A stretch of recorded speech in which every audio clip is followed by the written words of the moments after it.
ایک یہاں ہے، ایک رات کو پھر تیار ہوگا۔ 3 اس لیے کہہ رہا ہوں کہ ہمارے پاس گورنر ہاؤس میں 3 شفٹ ہیں، اور الحمدللہ روزانہ تینوں شفٹیں مجھ سے مل رہی ہوتی۔ ایک دن ایک میرے جو پروٹوکول والے ہیں وہ پوچھ رہے تھے کہ سر آپ کے کسی بھائی کی شکل آپ سے ملتی ہے؟ میں نے کہا کیوں؟ کہنے لگے وہ گورنر صاحب تو صبح 7 بجے سونے گئے تھے، 9 بجے آپ پھر موجود ہیں۔ تو یہ کیوں کیا اور کیوں نہیں سویا خالد بھائی؟ کہ آج کا دن دیکھنا نصیب، اور یہ میرا وعدہ میرے اللہ سے ہے۔ خالد بھائی یہاں آپ کو پاکستان کا جھنڈا نظر آ رہا ہے، میں چاہتا تو یہاں دوسری سیاسی جماعتوں کی جگہ اس پورے پنڈال کو ایم کیو ایم پاکستان کے جھنڈوں سے بھر دیتا۔ میں چاہتا تو یہاں ان 10 مہینوں میں آپ سے بھی کبھی ٹینٹ لگواتا، کبھی کرسیاں لگواتا اور کبھی جلسے کرواتا، اور آپ پر یہ احسان رکھتا کہ میں آپ کو آئی ٹی سکھا رہا ہوں، آپ آئیں میری سیاسی جماعت کے جلسوں میں شامل ہوں۔ اللہ کو حاضر ناظر جان کر کہو کہ کیا کبھی میں نے اپنی سیاسی جماعت کا کوئی جھنڈا یہاں لگایا؟ کیا کبھی آپ کو جھنڈے لگانے، ٹینٹ لگانے یا کرسیاں لگانے کا کہا؟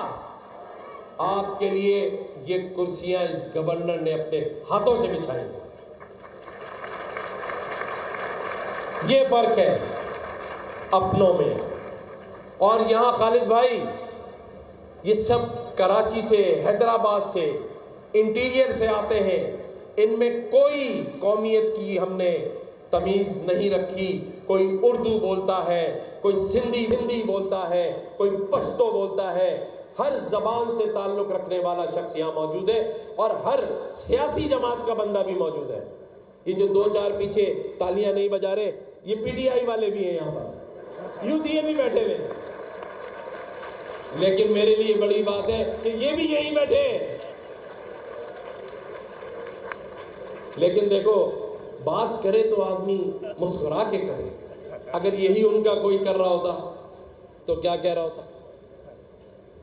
میں آپ کو ایک چھوٹی سی ان کی اور اپنی فرق بتاتا ہوں۔ ایک دن میں بھی جا رہا تھا بحیثیت گورنر، تو سیکیورٹی کی گاڑیاں میرے بھی آگے پیچھے تھیں، تو نیچے کسی یوتھیے بھائی نے کامنٹ کیا ٹیکس کا مال، موقع ملا تو موبائلیں لے کے جا رہا ہے۔ تو ان کا بھی ایک سی ایم ہے، میں نے ایک دن دیکھا میرے سے 5 گنا زیادہ موبائل پروٹوکول لے کے جا رہا ہے۔ نیچے یوتھیے کا کامنٹس پڑھے، اللہ دے شان، کیا بات ہے، ڈیزرو کرتا ہے۔ تو یہ تھوڑا سا فرق ہے، لیکن میرا یہ ماننا ہے، یاد رکھنا ایک بات میری، کبھی یہ مت سوچو کہ بات کون کر رہا ہے، اس کا کس جماعت سے، کس قومیت سے تعلق ہے۔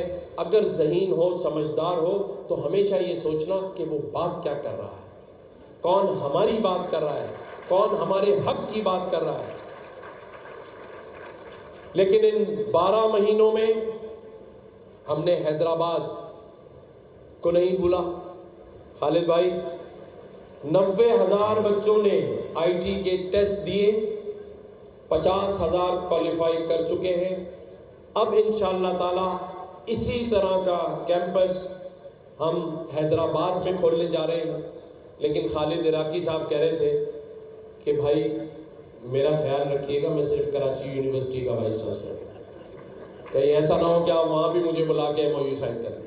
تو میں نے کہا نہیں، اب الحمدللہ بڑے عرصے کے بعد، دیکھیں اللہ تعالیٰ کو جب کام لینا ہوتا ہے نا، تو لوگ ہمارا مذاق اڑا رہے تھے، کہہ رہے تھے ایم کیو ایم پاکستان کو پوری حکومت میں صرف ایک ہی وزارت ملی، وہ بھی ایجوکیشن کی، خالد مقبول صدیقی بھائی، اور پورے پاکستان میں ان کا ایک ہی گورنر ہے۔